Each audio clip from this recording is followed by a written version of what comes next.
안녕하세요. 달리는 자연인 방송을 진행하는 자연인 강세호입니다. 이 프로그램은 지난 7년 이상 맡아왔던 노인복지 관련 시민단체 대표를 물러나서 이제는 자연으로 돌아와 요즘 나라 걱정을 하면서 앞뒤가 안 맞는 비정상 사회현상을 짚어보고 그 문제점과 대안이 무엇인지 살펴보도록 하겠습니다. 이 방송은 차량으로 전국을 누비며 아름다운 고속도로 또는 명소를 누비면서 핵심 주제에 대해서 논평하는 것으로 진행하고자 합니다. 영상은 VR 360도 영상으로 준비해 보았습니다. 오늘 첫 번째 달리는 자연인 방송의 주제는 앞뒤가 뒤틀린 삐뚤어진 국가 정책에 대해 말씀드리겠습니다.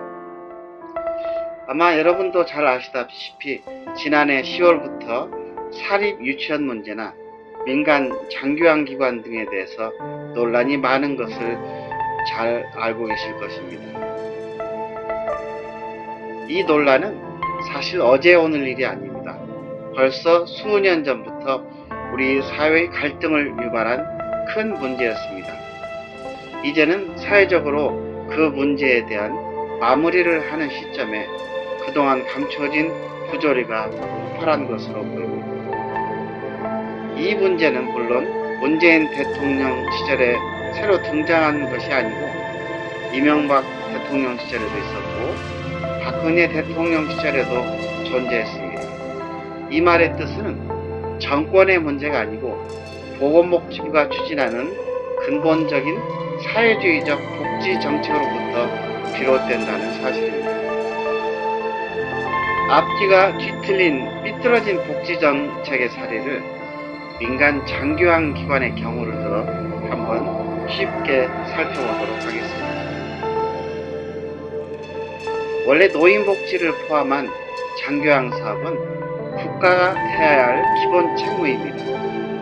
그러므로 대부분 사회복지설은 국가가 직접 담당하는 것이 옳다고 할 수 있습니다. 그런데 국가가 재정 부담의 이유로 장교양 업무 전체를 담당할 수 없어 스스로 해야 할 일을 다하지 못하기 때문에 민간도 참여하게 되었습니다.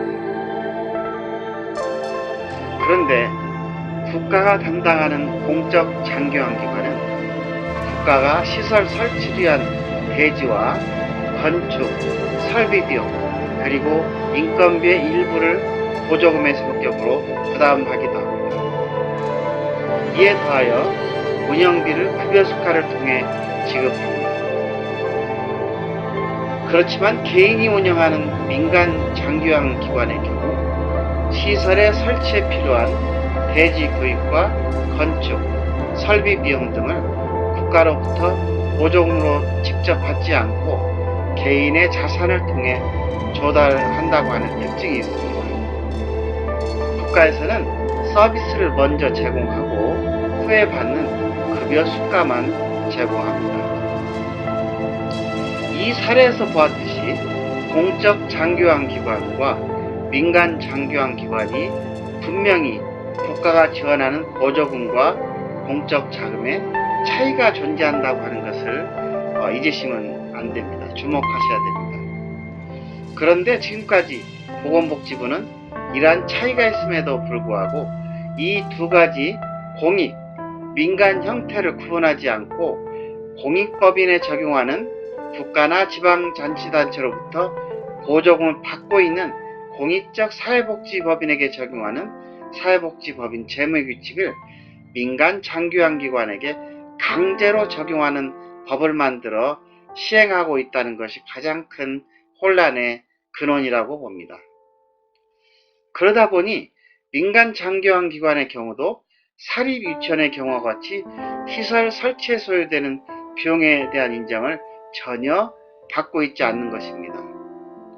그래서 민간 장교양기관이 자신의 개인 자산을 투입한 설치에 필요한 대지 구입 비용과 건축비, 설비 비용 등에 대하여 은행 융자를 했을 경우 원금 상환과 이자 비용을 부담할 수 없게 되어 있습니다. 이것이 자랑스런 우리 국가가 추구하는 나라다운 나라입니까? 공적인 사회보험료가 투입되기 때문에 재정의 투명성을 보장해야 한다는 것은 모두 이해하는 일일 것입니다. 그렇지만 원론적으로 다른 구조의, 서로 다른 성격의 구조의 사업 성격을 무시하고 획일적인 비영리 재무의 규칙 적용을 강조하는 것은 바른 국가의 모습이 아닙니다.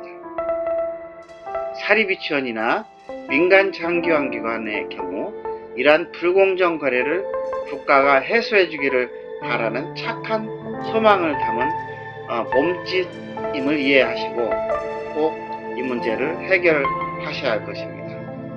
다음 시간에는 보건복지부의 어용단체 중심 정책과 이번 사립유치원의 경우 또 다른 어용사단법인을 만들어 신설하여 갈등 구조를 확산시키는 나라의 모습에 대한 이야기를 해보겠습니다. 다음 시간에 뵙겠습니다. 진행의 달리는 자연인 강세호였습니다. 감사합니다.